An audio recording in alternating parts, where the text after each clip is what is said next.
Assalamualaikum warahmatullahi wabarakatuh. Untukmu wahai para pecandu rokok.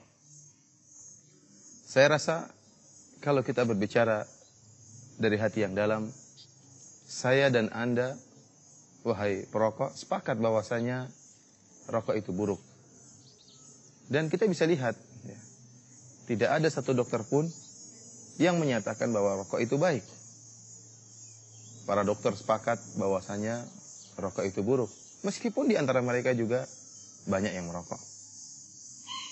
Demikian pula kita melihat iklan-iklan yang terpajang dengan begitu megahnya, begitu besarnya di tengah-tengah jalan. Tentang rokok, terkadang memajang ya, gambar orang-orang yang hebat, yang seakan-akan bertubuh sehat. Padahal ikannya iklan rokok.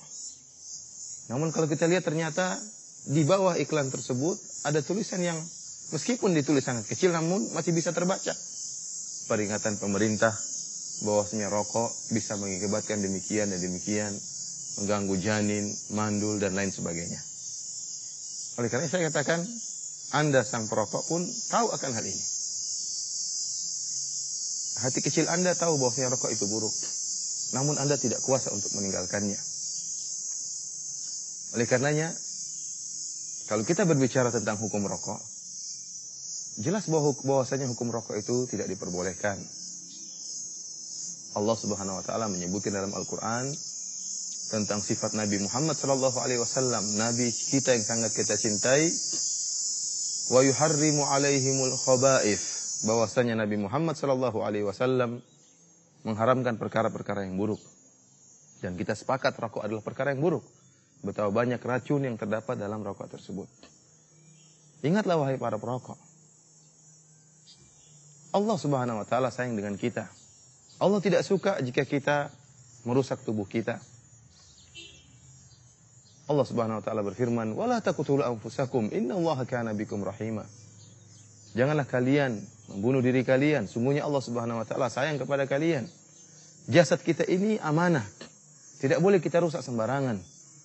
Jasad kita ini akan dimintai pertanggungjawaban oleh Allah Subhanahu wa taala di akhirat kelak. Seorang tidak boleh karena merasa mentang-mentang ini jasad dia, tubuh dia, lantas dia merusak tubuhnya, dia memotong tubuhnya, diharamkan dalam syariat Islam. Oleh karenanya, tatkala Nabi sallallahu alaihi wasallam berbicara tentang hukum orang yang merusak tubuhnya, ya, kata Nabi sallallahu alaihi wasallam, "Man qatala nafsahu bihadidatin fahididatuhu biyadihi yaja'u bihi batnahu yaumal qiyamah." Ya, barang siapa yang membunuh dirinya dengan sebilah atau sebuah besi yang tajam, maka di hari kiamat kelak dia akan memegang besi tersebut, kemudian dia tusuk-tusukan besi tersebut di perutnya pada hari kiamat kelak. Demikian juga barang siapa yang man qatala nafsahu bisum, barang siapa membunuh dirinya dengan racun, maka pada hari kiamat kelak yatahassahu, maka dia akan minum racun tersebut pada kiamat, disiksa oleh Allah Subhanahu wa taala dengan mengkonsumsi racun tersebut di akhirat kelak. Oleh karenanya, ya, tidak boleh kita merusak diri kita.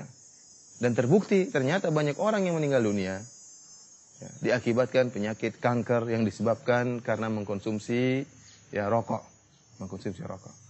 Oleh karenanya, tidak perlu kita ragu tentang haramnya hukum rokok. Buktinya tidak seorang pun yang tatkala merokok, dari dalam hatinya, dari naluri hatinya yang paling dalam, kemudian tatkala dia merokok, dia mengatakan bismillah. Tidak ada. Dia malu untuk mengucapkan bismillah. Dia malu kepada Allah Subhanahu wa taala, dia malu kepada para malaikat. Dan tidak ada seorang pun tatkala merokok, setelah merokok dia mengucapkan alhamdulillah. Tidak ada. Kita memakan makanan halal apapun, kita mengucapkan bismillah. Bahkan permen yang kita isap, yang kita makan, kita mengucapkan bismillah. Dan selesai kita makan, kita mengucapkan alhamdulillah. Akan tapi, ya, rokok tidak demikian. Kebanyakan orang merokok tidak mengucapkan bismillah, bahkan dengan tangan kiri menghirupnya. Kemudian setelah selesai pun biasanya cuma diinjak-injak dan tidak mengucapkan alhamdulillah. Ya. Kalau ada seorang yang membakar uang setiap hari 5.000, dia bakar uang. Kita katakan ini orang ya mubazir. Kenapa dia bakar uangnya? Pada hakikatnya merokok pun demikian. Bahkan saya rasa tiap hari uang yang dia keluarkan lebih dari 5.000 rupiah. apakah kita masih ragu tentang keharaman rokok ini? Oleh karenanya wahai para perokok, usahakanlah tinggalkan rokok yang Anda isap, yang Anda hirup tiap hari karena Allah Subhanahu wa taala.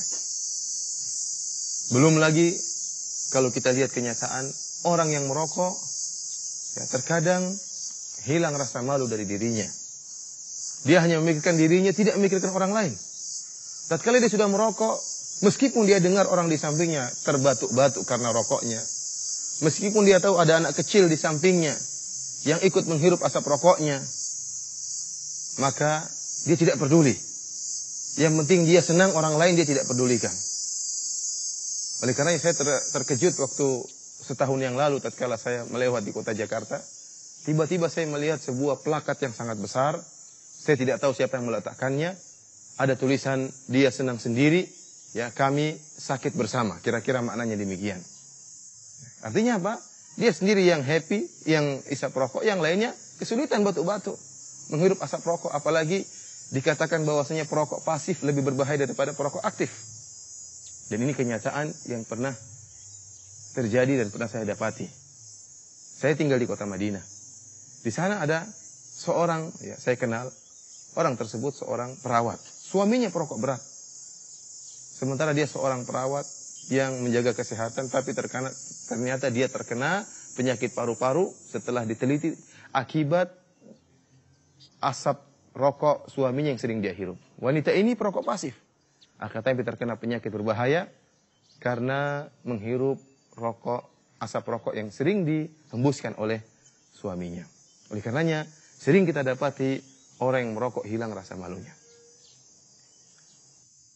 Selanjutnya saya tutup kajian singkat kita ini dengan menyebutkan beberapa manfaat rokok. Ternyata rokok itu ada manfaatnya. Sebagaimana perkataan sebagian orang. Ada yang mengatakan manfaat rokok diantaranya awet muda. Yang pertama.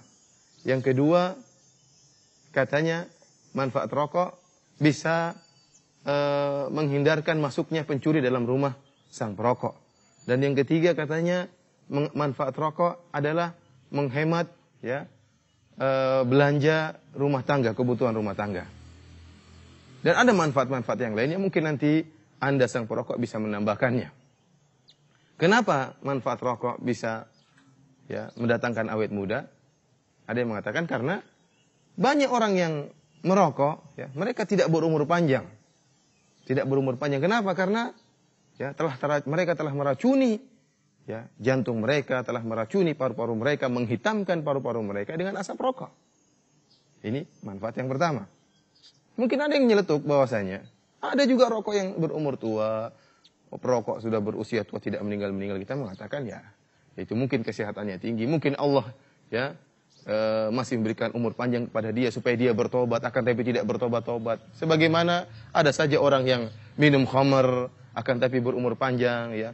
Mungkin menghisap ganja tetapi masih berumur panjang, ya. Bukan berarti kemudian ganja tersebut menjadi halal atau khamar tersebut menjadi halal, ya. Namun kalau kita bicara secara kenyataan yang banyak, secara keumuman bahwasanya kebanyakan orang perokok, ya, terkena penyakit yang berbahaya, penyakit kanker dan yang lainnya.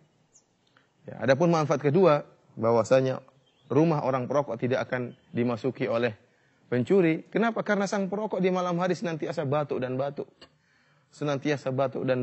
Sehingga seorang pencuri kalau masuk ke rumah dia mikir-mikir, akhirnya dia pun tidak masuk rumah tersebut karena mendengar sang perokok sedang batuk-batuk dan dia tahu bahwasanya sang perokok tidak sedang tidur, alias tidak bisa tidur. Dan yang ketiga di antara manfaat rokok adalah menghemat belanja rumah tangga. Kenapa? Karena uang sudah habis, tidak bisa beli banyak-banyak untuk kebutuhan rumah tangga. Uang sudah habis digunakan untuk beli rokok. Karena untuk rokok tiap hari sudah harus ada budget khusus untuk beli rokok, entah sekian ribu khusus untuk beli rokok. Kalau digabungkan sampai sebulan tentu jumlah yang banyak. Terutama kebanyakan para perokok, ya kita lihat banyak para perokok, orang-orang miskin. Orang-orang yang bukan orang kaya, yang penghasilannya banyak. Enggak, tapi orang-orang yang penghasilannya sedikit akan tapi, ya, kalau menghisap rokok seperti kereta api. Wahai para perokok, berusahalah untuk kembali kepada Allah Subhanahu wa taala, tinggalkan rokokmu karena Allah Subhanahu wa taala niscaya Allah akan berikan secercah iman dalam hatimu dan menambahkan ketakwaanmu dan semoga Allah menambahkan rizkimu karena kau telah meninggalkan sesuatu karena Allah Subhanahu wa taala. Wassalamualaikum warahmatullahi wabarakatuh.